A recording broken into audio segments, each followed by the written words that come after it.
ಈ ರಾಕ್ಷಸನ ಸಂಹಾರ ಮಾಡಿ ಅವನ ಉಪಟಳದಿಂದ ಮುಕ್ತಿಯನ್ನು ದೊರಕಿಸಿಕೊಡುವಂತೆ ನಿವೇದನೆಯನ್ನು ಮಾಡ್ತಾರೆ. ನಂತರ ಸಿದ್ದೇಶ್ವರರು ಈ ರಾಕ್ಷಸನ ಸಂಹಾರಕ್ಕೆ ಆದಿಶಕ್ತಿಯ ಮೊರೆ ಹೋಗ್ತಾರೆ. ಈ ರಾಕ್ಷಸನ ಉಪಟಳದಿಂದ ಭಯಭೀತರಾಗಿದ್ದ ಜನ ಆದಿಶಕ್ತಿಯು ರಾಕ್ಷಸನ ಸಂಹಾರ ಮಾಡಿದ ನಂತರನೂ ಇಲ್ಲೇ ನೆಲೆಸಬೇಕು ಅಂತ ಪ್ರಾರ್ಥನೆ ಮಾಡ್ತಾರೆ. ಹಾಯ್ ಹಲೋ ನಮಸ್ಕಾರ, ನಾನು ನಿಮ್ಮ ವಿಷ್ಣು, ಇದು ನಿಮ್ಮ ವಿಷ್ಣು ಪುರಾಣ. ನಮಗೆ ಬೇಬಿ ಅಂದ ತಕ್ಷಣ ನೆನಪು ಬರೋದೇ ಮಗು. ಆದರೆ ಈ ಊರಿಗೆ ಬೇಬಿ ಅಂತ ಯಾಕೆ ಇಟ್ಟಿದ್ದಾರೆ ಮತ್ತು ಯಾರಿಟ್ಟಿದ್ದಾರೆ, ಇಲ್ಲಿ ಸ್ಥಳ ಪುರಾಣ ಏನು ಎಲ್ಲನೂ ತಿಳ್ಕೊಳ್ಳೋಣ ಬನ್ನಿ.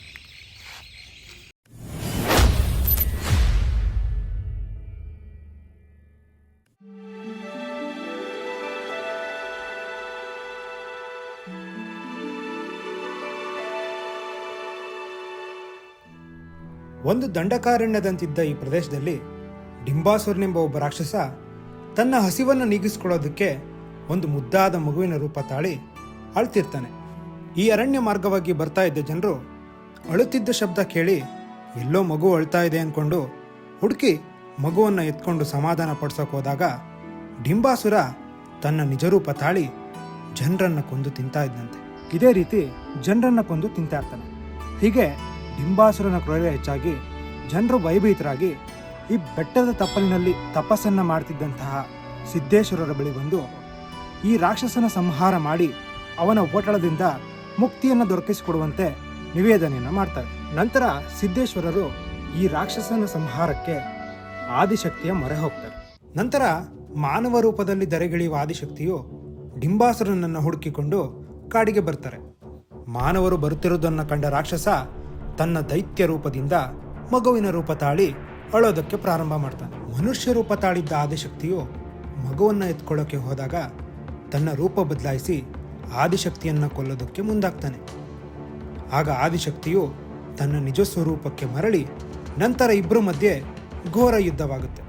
ಕೊನೆಗೆ ಆದಿಶಕ್ತಿಯಿಂದ ಡಿಂಬಾಸುರ ಹತನಾಗ್ತಾನೆ. ಈ ರಾಕ್ಷಸನ ಉಪಟಳದಿಂದ ಭಯಭೀತರಾಗಿದ್ದ ಜನ ಆದಿಶಕ್ತಿಯು ರಾಕ್ಷಸನ ಸಂಹಾರ ಮಾಡಿದ ನಂತರನೂ ಇಲ್ಲೇ ನೆಲೆಸಬೇಕು ಅಂತ ಪ್ರಾರ್ಥನೆ ಮಾಡ್ತಾರೆ. ಈ ಭಕ್ತರ ಪ್ರಾರ್ಥನೆಗೆ ಮರುಗಿದ ಆದಿಶಕ್ತಿಯು ಇಲ್ಲೇ ನಾನು ಡಿಂಕದಮ್ಮನಾಗಿ ನೆಲೆಸ್ತೀನಿ ಅಂತ ಹೇಳಿ ಅದೃಶ್ಯರಾಗ್ತಾರೆ. ಭಕ್ತರ ಬೇಡಿಕೆಯಂತೆ ತಾಯಿಯು ಈಗಿನ ಪಾಂಡವಪುರ ತಾಲೂಕಿನ ಡಿಂಕಾ ಗ್ರಾಮದಲ್ಲಿ ಆದಿಶಕ್ತಿ ಡಿಂಕದಮ್ಮನಾಗಿ ನೆಲೆಸಿ ಭಕ್ತರ ಕಷ್ಟಗಳನ್ನು ಪರಿಹರಿಸ್ತಾ ಇದ್ದಾಳೆ. ಹೀಗೆ ರಾಕ್ಷಸ ಮಗುವಾಗಿ ರೂಪ ತಾಳಿ ಜನರನ್ನ ತಿಂತಾ ಇದ್ದ ಪುರಾಣದ ಇತಿಹಾಸವನ್ನು ಸ್ಥಳೀಯರಿಂದ ತಿಳಿದ ಬ್ರಿಟಿಷರು ಈ ಗ್ರಾಮಕ್ಕೆ ಬೇಬಿ ಅಂತ ಹೆಸರನ್ನಿಟ್ಟರು ಎಂಬುದು ಇಲ್ಲಿಯ ಸ್ಥಳ ಪುರಾಣ. ಹಾಗೆಯೇ ಬೇಬಿ ಬೆಟ್ಟದಲ್ಲಿ ಮಹದೇಶ್ವರ ಮತ್ತು ಸಿದ್ದೇಶ್ವರರ ದೇವಾಲಯವಿದೆ. ಬೆಟ್ಟದ ಮೇಲೆ ಸಿದ್ದೇಶ್ವರ ಸ್ವಾಮಿ, ಕೆಳಗಡೆ ಮಹದೇಶ್ವರ ಸ್ವಾಮಿಯ ದೇವಾಲಯವಿದೆ.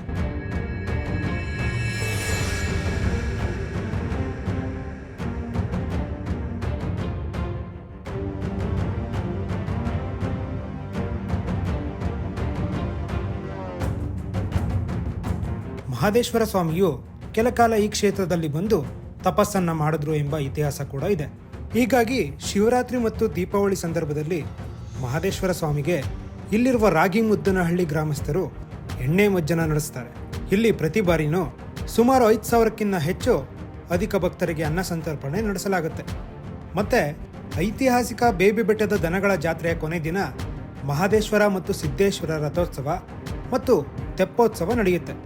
ಈ ವೇಳೆ ಸಾವಿರಾರು ಭಕ್ತರು ಭಾಗವಹಿಸಿ ತಮ್ಮ ಇಷ್ಟಾರ್ಥಗಳು ನೆರವೇರಲಿ ಅಂತ ದೇವರಿಗೆ ಹಣ್ಣು, ಕಾಯಿ, ದವನವನ್ನು ಸಮರ್ಪಿಸ್ತಾರೆ. ಈ ಬೇಬಿ ಬೆಟ್ಟ ಬೇಬಿ ಗ್ರಾಮದಿಂದ ಸುಮಾರು 3 ಕಿಲೋಮೀಟರ್ ದೂರದಲ್ಲಿದೆ. ಹಾಗೆ ಈ ಕ್ಷೇತ್ರ ಮಂಡ್ಯ ಜಿಲ್ಲೆ ಪಾಂಡವಪುರ ತಾಲೂಕಿನ ವ್ಯಾಪ್ತಿಯಲ್ಲಿ ಕಂಡುಬರುತ್ತೆ. ನಮಗೆ ಬೇಬಿ ಬೆಟ್ಟ ಅಥವಾ ಗ್ರಾಮ ಅಂದ ತಕ್ಷಣ 2 ವಿಚಾರಗಳು ಗಮನ ಸೆಳೆಯುತ್ತೆ. ಒಂದು, KRS ಅಣೆಕಟ್ಟಿಗೆ ಅಪಾಯವಾಗಿದ್ದಂತಹ ಗಣಿಗಾರಿಕೆ ವಿಚಾರ, ಮತ್ತು ಇಲ್ಲಿರೋ ದುರ್ದುಂಡೇಶ್ವರ ಮಹಾಂತ ಶಿವಯೋಗಿಗಳ ಮಠ, ಹಾಗೆ ಶ್ರೀ ರಾಮಯೋಗೇಶ್ವರರ ಮಠಗಳು. ಈ ರಾಮಯೋಗೇಶ್ವರ ಮಠದ ವಿಶೇಷತೆ ಏನಪ್ಪ ಅಂದರೆ, ಮೈಸೂರು ಅರಸರೊಂದಿಗೆ ಪೂಜಾ ಕೆಲಸಗಳಲ್ಲಿ ಭಾಗಿಯಾಗ್ತಿದ್ದ ರಾಮಯೋಗೀಶ್ವರರು ತನ್ಮಯರಾಗಿ ಪೂಜೆ ನಡೆಸೋ ವೇಳೆ ಭೂಮಿಯಿಂದ 2 ಅಡಿ ಮೇಲೆ ಹೋಗ್ತಿದ್ರು ಅಂತ ಹೇಳ್ತಾರೆ.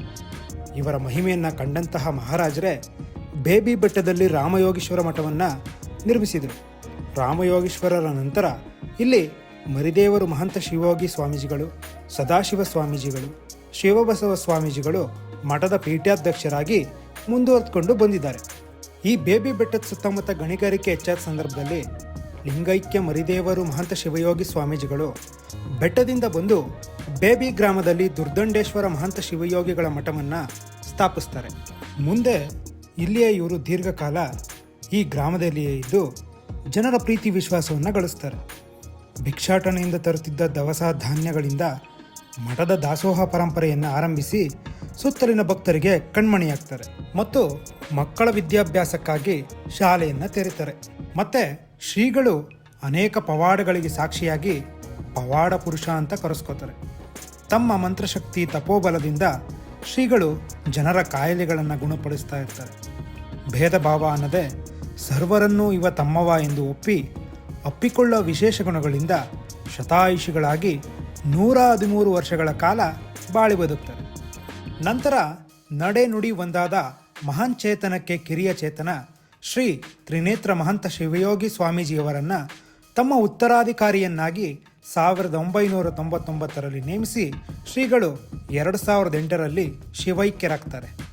ಹೀಗೆ ಇಲ್ಲಿರೋ ಮಠಗಳು ಈ ಗ್ರಾಮಕ್ಕೆ, ಇಲ್ಲಿರೋ ಭಕ್ತರಿಗೆ ಹಲವಾರು ರೀತಿಯಲ್ಲಿ ಕೊಡುಗೆಗಳನ್ನು ನೀಡಿ ಈ ಕ್ಷೇತ್ರವನ್ನು ಉತ್ತುಂಗ ಮಟ್ಟಕ್ಕೇರಿಸಿವೆ ಅಂತ ಹೇಳಿದ್ರೆ ತಪ್ಪಾಗೋದಿಲ್ಲ.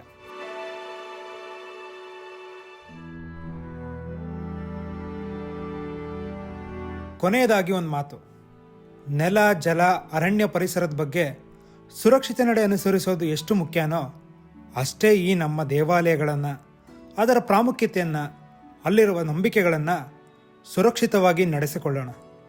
ಹಾಗೆ ಇದೇ ರೀತಿಯ ಮುಂದಿನ ವಿಡಿಯೋ ಜೊತೆ ಮತ್ತೆ ಸಿಗೋಣ. ಎಲ್ರಿಗೂ ಒಳ್ಳೆಯದಾಗಲಿ.